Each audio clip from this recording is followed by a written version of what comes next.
Hello and welcome to our review of Veronica Mars. I'm Paul. And I'm Dave. And this week we are discussing the episode of Vice and Men. This episode originally aired November 14th, 2006. Let us start off with the number one film at the box office that week, Dave. Any guesses? Wise again with that. I'll give you a hint, it's an animated film, and it's a jukebox musical.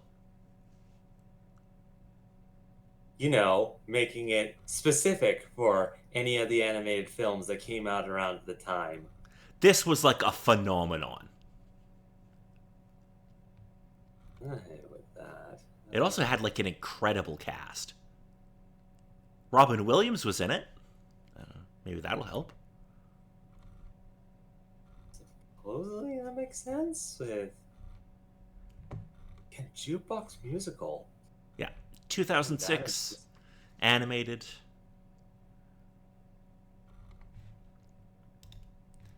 It did get one sequel, I think. And Wait a minute. Oh god. The memories are flooding back now. It's even weirder because it's a series that I never even bothered seeing, but it was just the case with it and all the other particular sorts of stuff. Just, oh god, is it motherfucking Happy Feet? It is Happy Feet. Uh, So, here's a fun fact for those of you who don't know. Happy Feet was directed by the same person who directed Mad Max.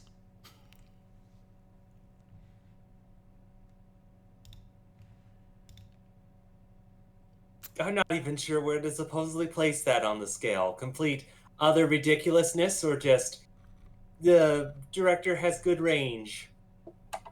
Yeah, George Miller did both the Mad Max movies, or all of the Mad Max movies, and Happy Feet, and he also wrote the movie Babe.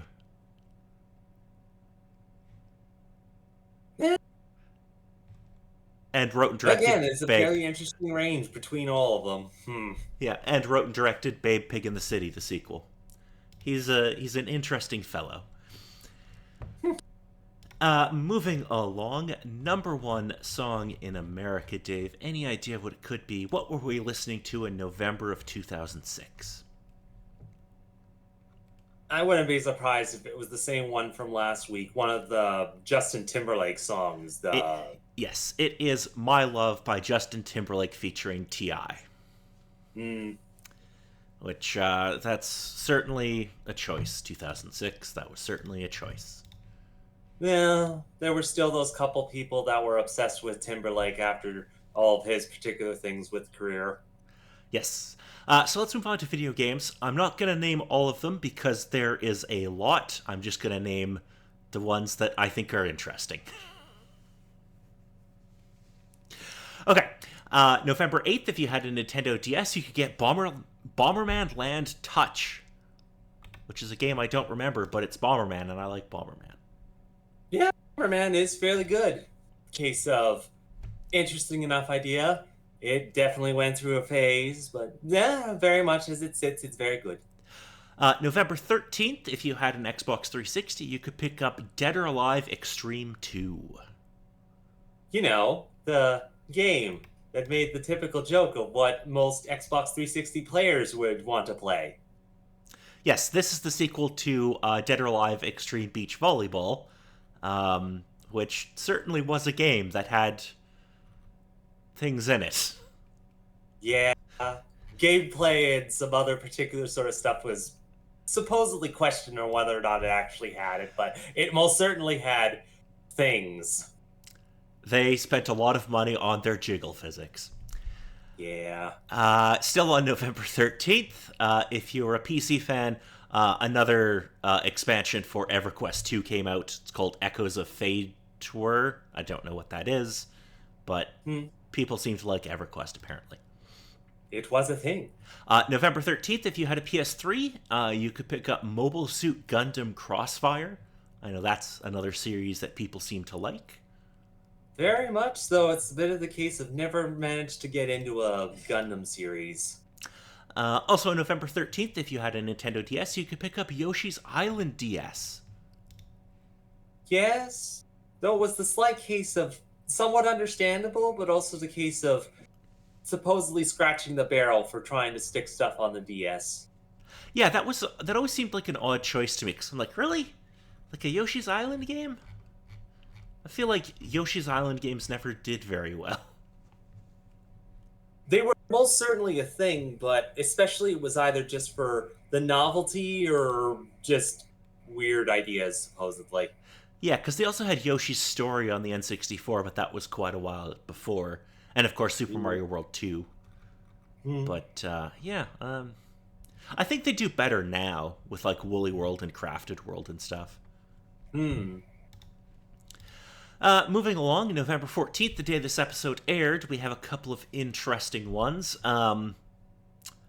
Just because this was a really big franchise at the time, if you had a PC, GameCube, PS2, Xbox 360, Game Boy Advance, or Nintendo DS, you could pick up Bionicle Heroes.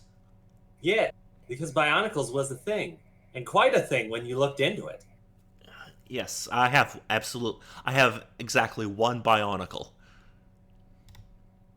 No, it's understandable. Still on November 14th, if you had a PC, PS2, Xbox, Xbox 360, Game Boy Advance, Nintendo DS, or a PSP, you could pick up the video game adaptation of Aragon. Yeah, yeah. Because that They sup- like was a they thing. supposedly tried with this one, but it was kind of the case of concept and the story and whatnot looked interesting enough, but just like never bothered seeing the movie and was just like, eh. Well, I might be wrong about this, but wasn't like the book really like kind of plagiarized? Like, didn't he just basically steal the plot of like Lord of the Rings and like Star Wars or something and mash them together? I wouldn't be surprised, but it was also the slight case of if I was never much within specific novels and whatnot. So aside from the movie coming out, that was about as much as I knew about the news of it. Okay, because I feel like this one was really controversial because a lot of people were like, "This isn't original like at all." Hmm. Moving on, still on November 14th, if you had a Nintendo DS, you could pick up Final Fantasy III. Yes, give people some enjoyment of the job system. Yes. Also on November 14th, just because I think this is funny, if you had a PC, you could pick up the game Left Behind Eternal Forces. Hooray! Supposedly. Do you remember the Left Behind series, Dave? It was a big thing when we were like around, probably slightly before this, like when we would have been like 14ish. Surprisingly enough, no. Just the case of even when it came to these kind of Christian kind of games, it was kind of understand that they exist, but never touch them. Okay, yeah, the game's terrible, and I kind of think we should play it at some point because it sounds amazingly funny. Yeah, we'll have to see, I suppose. It looks like shit, but it's funny to me. Also, on November 14th, if you had a Wii, you could pick up Rampage Total Destruction. Because everyone wanted to slap some stuff on the Wii at some particular point with how popular it was. They absolutely did. Also, on November 14th, if you had an Xbox 360, oh god, I hope you didn't pick up this one because Sonic the Hedgehog came out. Yeah, yeah. Yeah, Sonic 06, the legend thereof. Yeah, with how much of a legend it has. Yeah, it's real bad. Moving along, final game I'm going to mention for this one on November 14th, if you had a PS2 or Xbox 360, you could pick up SmackDown vs. Raw '07, which was fine. Oh, okay. Case of I recognize it from the box art and whatnot displayed, but case of yeah, not that much of a fan of wrestling games at the time. Yeah, this also was like, still good, but it,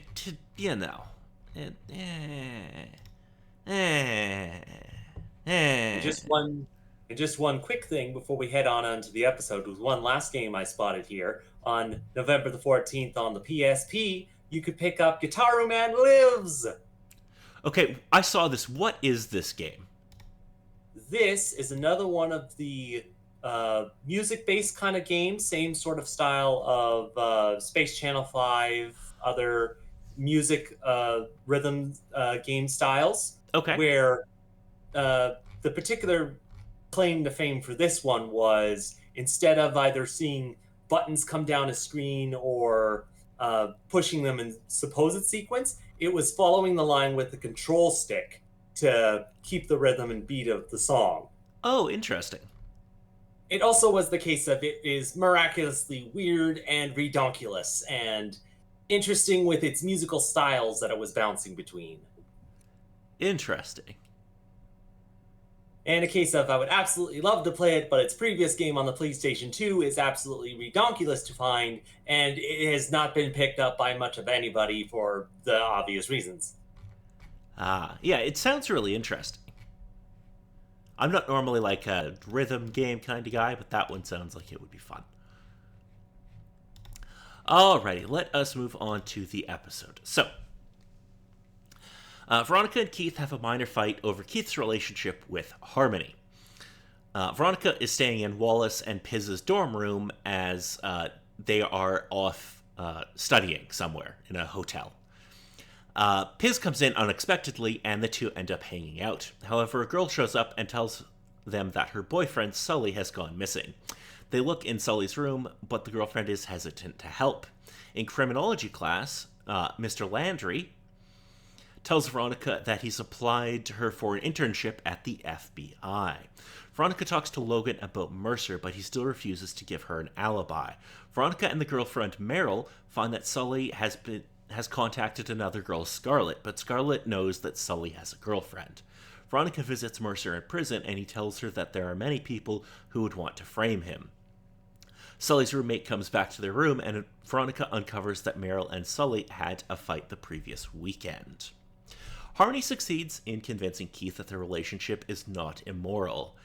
Vinny enters Mars Investigations and tells Keith that he needs to know the whereabouts of Kendall Casablancas. Afterwards, he blackmails Keith by showing him pictures of him and Harmony, saying that Keith must pay him $4,000 to prevent the information from being shown to Harmony's husband. Veronica gets exasperated with Meryl when she finds that Meryl refuses to see the truth about Sully cheating on her. Veronica talks to the professor about his affair with Mindy O'Dell, and he says that he'll give her the scholarship and internship no matter what. After seeing Meryl and Scarlett hug, Veronica tries to frame Mercer to no avail. After showing Logan the evidence that Mercer is innocent, he tells Veronica that what he was doing. They were in Tijuana, and Mercer set a room on fire. There were girls in Mercer's room, but Logan ran away when the fire spread. Meryl gets a voicemail from Sully, and Veronica agrees to track him. Veronica and Keith have another fight, with Veronica insulting his character for having a relationship with Harmony. Veronica and Meryl track the cell phone to the Fitzpatrick's bar. Liam Fitzpatrick drunkenly picks up Veronica and carries her around, but Vinny supposedly takes a picture of it to get him off of her, although his phone didn't actually have a camera, so, you know. Yeah. Veronica and Meryl go to the police station and find that Sully washed up on shore after surfing with a bump on his head and had mild amnesia. While cleared, Mercer is still being held in custody. Keith rejects Harmony, and Logan nervously calls Keith for the whereabouts of Veronica. At the food court, Veronica is listening to voicemails from Logan and Keith when she notices an issue with her food. She returns to the counter with her plate, leaving her drink unattended. She returns to her seat with her new dinner. After eating and drinking, After eating and drinking, soon she feels disoriented. She recognizes this feeling as identical to her experience after ingesting GHB previously. Veronica attempts to get into her car and collapses just outside of it, but she manages to set off the alarm. A mysterious figure appears and stops the alarm. There is a buzzing sound, and the scene cuts to a nearby Logan hearing the alarm. Logan finds Veronica's car with her unconscious on the ground next to it. He picks her up to reveal some locks of Veronica's hair on the ground and a bald spot on the back of her head. So, what do we think of this episode, Mr. David? Boy, just case of the couple, particular things were worked on, and I wouldn't exactly say resolved, but like smooth, somewhat out, but kind of the case of they could go back and mess with particular things and ideas with it. And then the drugs, just Yes. like better that situation and methods that she worked with to try and resolve things worked out in those sort of cases, but also the case that they managed to stop the alarm and just the case of ooh. Yes. Although, good job on Veronica for having the wherewithal, the presence of mind to hit the alarm button on her car. That's clever. Yes, very much. Make a bunch of noise, get people's attention when something like that happens. Good idea. Yeah, so obviously we now have a couple of important things happening in this episode. Obviously, who we presume to be the campus rapist attempted to attack Veronica, although of course this person did not succeed. And Keith and Veronica are having some issues about his relationship with Harmony. Yes, because that's just a shitty situation for everyone. Indeed. Yes. So, is there anything else about this episode you wanted to bring up? No, I think at the very least that the one investigator came in to at least help with the situation when she was in the bar facing up with the Fitzpatricks. Just well enough with that sort of bit there, but still kind of the case of even with that, have some backup. Like whether it actually be backup and or something else, Veronica, before going messing with the Fitzpatricks again. Just Yes, the Fitzpatricks seem to keep coming up, and that is not. There's something going on with them at the very least. Alrighty.